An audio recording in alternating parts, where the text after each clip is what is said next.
Kali ini Profesor otodidak menerima garapan berupa televisi LED Polytron tipe PLD24D123NV yang datang dalam kondisi mati total atau matot tanpa ada indikator lampu standby yang menyala sama sekali saat dicolokkan ke sumber listrik PLN. Gejala matot pada TV LED modern biasanya langsung mengarahkan diagnosa kerangkaian power supply unit atau PSU. Karena bagian inilah yang bertugas mengonversi tegangan AC 220V menjadi berbagai level tegangan DC yang dibutuhkan oleh mainboard, panel LED, dan sistem audio. Setelah casing belakang dibuka dan dilakukan inspeksi visual menyeluruh pada papan PCB PSU, Profesor otodidak segera menemukan tanda-tanda kerusakan fatal berupa area gosong di sekitar komponen daya utama, mengindikasikan adanya arus pendek atau short circuit yang cukup parah sehingga memicu proteksi internal atau bahkan merusak jalur sirkuit secara permanen. Bau hangus khas komponen elektronik yang terbakar masih tercium samar, menjadi konfirmasi tambahan bahwa masalah ini bukan sekadar kapasitor kering atau resistor putus biasa, melainkan kegagalan katastropik yang memerlukan penanganan serius dan metodis. Identifikasi awal melalui label spesifikasi menunjukkan TV ini menggunakan desain switching power supply compact dengan konsumsi daya 35W, yang berarti komponennya bekerja pada densitas arus tinggi dan rentan terhadap spike tegangan dari jaringan listrik yang tidak stabil.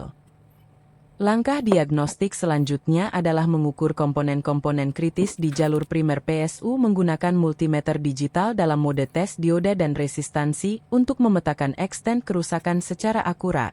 Profesor otodidak fokus pada dua dioda penyiarah bridge rectifier yang berfungsi mengubah AC menjadi DC pulsating sebelum masuk ke elko primer filter. Hasil pengukuran menunjukkan kedua dioda tersebut dalam kondisi short circuit atau hubung singkat, yang menjelaskan mengapa area sekitarnya gosong akibat arus berlebih yang tak terkendali. Dioda short pada posisi ini biasanya merupakan korban sekunder, bukan penyebab utama. Artinya ada komponen lain di hilir, mungkin MOSFET switching, transistor driver, atau elko primer itu sendiri, yang sudah lebih dulu rusak dan menarik arus besar hingga dioda penyiarah tidak mampu menahannya. Penggantian dua dioda penyiarah dengan tipe yang memiliki rating arus dan tegangan reverse voltage lebih tinggi dari spesifikasi asli dilakukan sebagai langkah pertama pemulihan. Namun setelah dioda baru terpasang dan PSU dinyalakan kembali, ternyata masih belum keluar tegangan output sama sekali, membuktikan bahwa kerusakan bersifat multilayer dan memerlukan intervensi lebih agresif daripada sekadar ganti komponen pasif. Menghadapi kebuntuan di mana penggantian dioda tidak menghasilkan tegangan output, Profesor otodidak memutuskan untuk menerapkan teknik bypass atau jumper sementara yang merupakan prosedur standar dalam troubleshooting PSU switching modern ketika feedback loop atau ICPWM controller diduga rusak. Kabel merah dari output utama PSU dijumper langsung ke drain MOSFET switching, sementara kabel hitam disambungkan ke source MOSFET, menciptakan jalur konduksi manual yang ragu sirkuit kontrol otomatis yang kemungkinan besar telah gagal total. Trimpot atau potensiometer presisi kemudian dipasang seri dalam jalur jumper ini untuk mengatur besarnya arus dan tegangan yang mengalir, memungkinkan Profesor otodidak melakukan adjustment halus sampai tercapai tegangan 12V stabil di terminal output utama yang merupakan rel vital bagi operasional mainboard TV. Teknik ini berisiko tinggi dan hanya boleh dilakukan oleh teknisi berpengalaman karena menghilangkan semua proteksi elektronik. Namun dalam situasi di mana IC pengganti tidak tersedia atau waktu servis terbatas, metode ini adalah satu-satunya cara untuk memverifikasi apakah bagian sekunder PSU dan beban mainboard masih sehat atau ikut rusak akibat short primer sebelumnya. Momen kritis tiba ketika trimpot diputar perlahan sambil memantau tegangan output dengan multimeter. Dan jarum akhirnya menunjuk angka 12V tepat yang menandakan bahwa jalur sekunder PSU, trafo switching, dan rectifier output masih berfungsi normal meski primer mengalami kerusakan berat. Dengan tegangan 12V yang stabil tersuplai ke mainboard, Profesor otodidak menekan tombol power dan TV LED Polytron PLD24D123NV langsung menyala dengan gambar yang jernih dan backlight yang terang merata, membuktikan bahwa kerusakannya memang terisolasi di bagian primer PSU dan mainboard selamat dari bencana short circuit.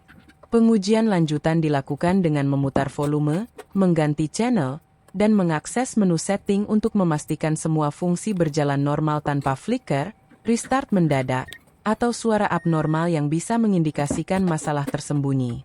Suhu komponen PSU dipantau selama 15 menit operasi kontinu. Tidak ada titik panas berlebihan yang mengkhawatirkan, mengonfirmasi bahwa modifikasi jumper dengan trimpot tidak menyebabkan overloading pada komponen sekunder. Keberhasilan ini adalah kemenangan kecil bagi filosofi Repair over Replace, menyelamatkan TV senilai jutaan rupiah dari nasib menjadi sampah elektronik hanya berkat ketelatenan diagnosa dan keberanian menerapkan teknik non-konvensional yang terukur. Meskipun TV kini menyala normal dengan bantuan jumper trimpot, Profesor otodidak menyadari bahwa konfigurasi ini bersifat semi-permanen dan memerlukan dokumentasi jelas serta peringatan bagi pemilik atau teknisi berikutnya yang mungkin menangani unit ini di masa depan. Jumper kabel merah hitam dengan trimpot harus difiksasi menggunakan lem silikon atau tie wrap agar tidak terlepas akibat getaran. Dan nilai resistansi trimpot pada posisi 12V harus dicatat permanen di dekat komponen menggunakan marker tahan panas atau label stiker. Pemilik TV juga diberi penjelasan jujur bahwa PSU asli telah dimodifikasi dan disarankan untuk menghindari colokan listrik yang tidak stabil atau penggunaan stabilizer berkualitas rendah yang bisa memicu spike tegangan berulang. Jika di masa depan ingin mengembalikan ke konfigurasi factory, diperlukan penggantian IC/PWM controller dan MOSFET switching beserta seluruh komponen driver yang terkait. Sebuah pekerjaan yang lebih kompleks dan mahal namun mengembalikan integritas desain asli sepenuhnya. Transparansi tentang modifikasi yang dilakukan adalah etika profesi yang tidak boleh ditawar. Menyembunyikan fakta jumper trimpot bisa menyesatkan teknisi berikutnya dan berpotensi menyebabkan kerusakan sekunder yang lebih parah saat mereka mencoba diagnosa berdasarkan asumsi PSU original. Sebagai refleksi akhir dari kasus Polytron PLD 24D123NV ini, Profesor otodidak ingin menekankan bahwa servis elektronik modern menuntut fleksibilitas berpikir dan penguasaan teknik alternatif di luar prosedur baku pabrik. Kerusakan multilayer pada PSU switching adalah fenomena umum pada perangkat yang beroperasi bertahun-tahun dalam kondisi listrik tidak ideal, dan pendekatan linier, ganti komponen rusak lalu selesai, seringkali gagal menghadapi realitas kerusakan kaskade yang kompleks. Teknik jumper trimpot yang diterapkan hari ini bukan ajakan untuk ceroboh, melainkan demonstrasi bahwa pemahaman mendalam tentang prinsip kerja sirkuit memungkinkan kita menemukan jalan keluar kreatif ketika solusi konvensional buntu. Namun, kreativitas harus selalu dibarengi dengan tanggung jawab dokumentasi dan komunikasi jujur kepada pelanggan. Keberhasilan teknis tidak lengkap tanpa aspek etika profesional yang menjamin keamanan pengguna jangka panjang. TV ini kini siap dikirim kembali ke pemiliknya dengan fungsi penuh, membawa serta pelajaran berharga bahwa setiap perangkat yang mati total menyimpan cerita kerusakan unik yang menunggu untuk diungkap melalui kesabaran, pengetahuan, dan sedikit keberanian terukur.